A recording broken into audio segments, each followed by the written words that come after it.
اللہ کے رسول صلی اللہ علیہ وسلم نے فرمایا، بخاری مسلم کی روایت، غالباً حجۃ الوداع کے موقع پر اللہ کے وسلم نے سارے صحابہ جمع تھے، سب صحابہ کو پوچھا کہ آج کا دن کون سا ہے؟ صحابہ خاموش ہو گئے، وہ سوچنے لگے کہ شاید اللہ کے رسول صلی اللہ علیہ وسلم ہے نا، آج کے دن کا جو نام ہمارے پاس استعمال ہو رہا ہے اس نام کو چینج کرنے والے، بدلنے والے۔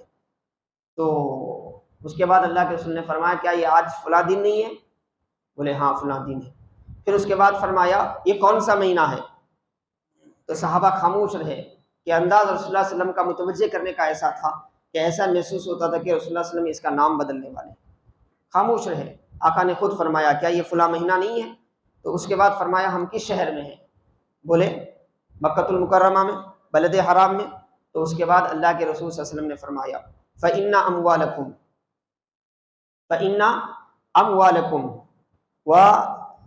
فَإِنَّ دِمَاءَكُمْ وَأَمْوَالَكُمْ وَأَعْرَاضَكُمْ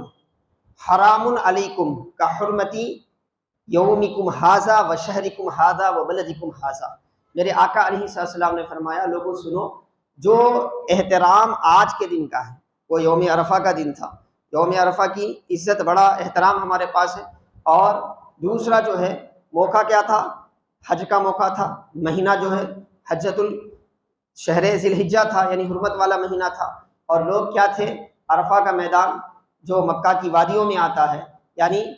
بلد حرام میں وہ موجود تھے، احترام والی جگہ میں وہ موجود تھے۔ تو اللہ کے رسول صلی اللہ علیہ وسلم نے فرمایا جس طرح تمہارے آج کا یہ دن احترام والا ہے، جس طرح آج کا یہ مہینہ احترام والا ہے، جس طرح تمہارا یہ شہر جہاں ہم ٹھہرے ہوئے ہیں یہ شہر احترام والا ہے، اس سے اس کی جیسی حرمت، اس کا جیسا احترام جو ہے تمہاری جانوں کا ہے، تمہارے مال کا ہے، تمہاری عزتوں کا ہے،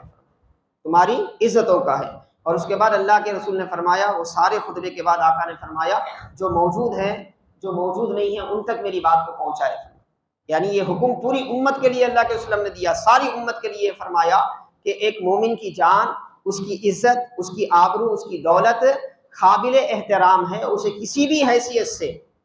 داغدار کرنے کی بالکل اجازت نہیں ہے۔ جیسے ایک مومن یوم عرفہ کی بے حرمتی کر نہیں سکتا، ایک مومن خانہ کعبہ کی بے حرمتی نہیں کر سکتا، ایک مومن مکۃ المکرمہ کی بے حرمتی نہیں کر سکتا، اور ایک مومن جو ہے حرمت والے مہینوں کی بے حرمتی نہیں کر سکتا، اسی طرح اسے اجازت نہیں ہے کہ وہ اپنے کسی بھائی کی بے حرمتی کرے، اس کی بے عزتی کرے، اس کی عزت سے کھیلے، اسے داغدار کرے۔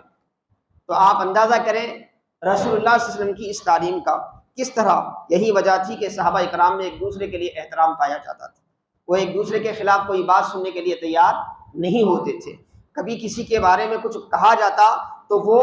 حقیقت کو واضح کر دیتے، اپنے کہنے والے بھائی کو بھی اس گناہ سے بچنے سے روکتے، اور جس کے لیے کہا جا رہا ہے اس کی عزت کی دفاع بھی کرتے،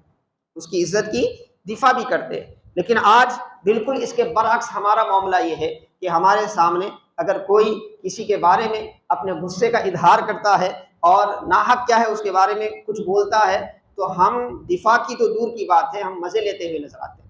ہم مزے لیتے ہوئے نظر آتے ہیں۔ حاضرین محترم عزیزان گرامی، جب تک ہم اپنی زندگی کے ایک ایک پہلو میں پیارے آقا علیہ الصلوۃ والسلام کی باتوں کو نافذ نہیں کریں گے، اس وقت تک ہماری زندگی رحمت والی بنی نہیں سکتی،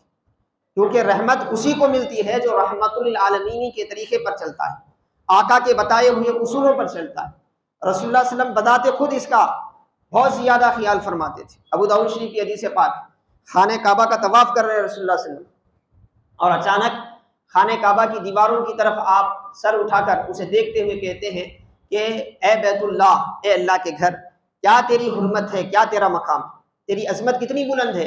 تیری حرمت کتنی بلند ہے۔ اور اس کے بعد آقا فرماتے ہیں اللہ کی قسم تیری عظمت اور حرمت سے زیادہ اے خانہ کعبہ مومن کے جان کی حرمت ہے۔